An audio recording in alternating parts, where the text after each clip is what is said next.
అర్థమా? ఒక్క 1 రూపాయి కూడా వెళ్ళా, 1 రూపాయి. పాత్ర దరిద్రం కొట్టుకుని మనకెందుకు? మనం చేయాల్సింది మనం చేద్దాం. ఈరోజు ఎందుకు పరీక్షలు అభివృద్ధి కావట్లేదు తెలుసా? మనం చాలా బాగున్నాం, మన ఇల్లు చాలా బాగుంది, మన ఇల్లు పెయింట్ చాలా బాగుంది, మన ఇంట్లో ఉన్న ఏసీ చాలా బాగుంది, మన ఇంట్లో టీవీ, మన ఇంట్లో కార్, మన ఇంట్లో బండి, మన ఇంట్లో వాహనం, మన ఇంట్లో అన్నీ బాగున్నాయి. కానీ మందిరంలో మాత్రం బూజు పడుతూనే ఉంటుంది. మందిరంలో సరైన సౌండ్ బాక్స్ ఉండదు, ఒక సరైన మౌత్ ఉండదు, సరైన ఫ్యాన్ ఉండదు, సరైన సాప్ ఉండదు.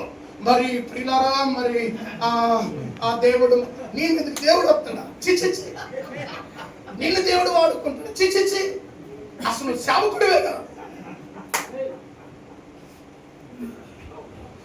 నీ కుటుంబాన్ని పట్టించుకుంటా, నీ బిడ్డను పట్టించుకుంటా, నీ కొంపకు అన్ని సమకూర్చుకుంటా. మందిరంలో ఒక ఫ్యాన్ ఉంటే దానికి 1000 ప్రసంగాలు. యేసు నామమునకు చెప్పించేస్తాం సంఘాలు. వాళ్ళు ఎందుకు తేవాలి? నీకు అర్థమవుతుందా? సంఘం ఎందుకు తేవాలి? నువ్వెందుకు తేకూడదు అంటే, దైవజనుడు తాను పిలువబడిన వాడని ఏమైపోయాడు? మర్చిపోయాడు.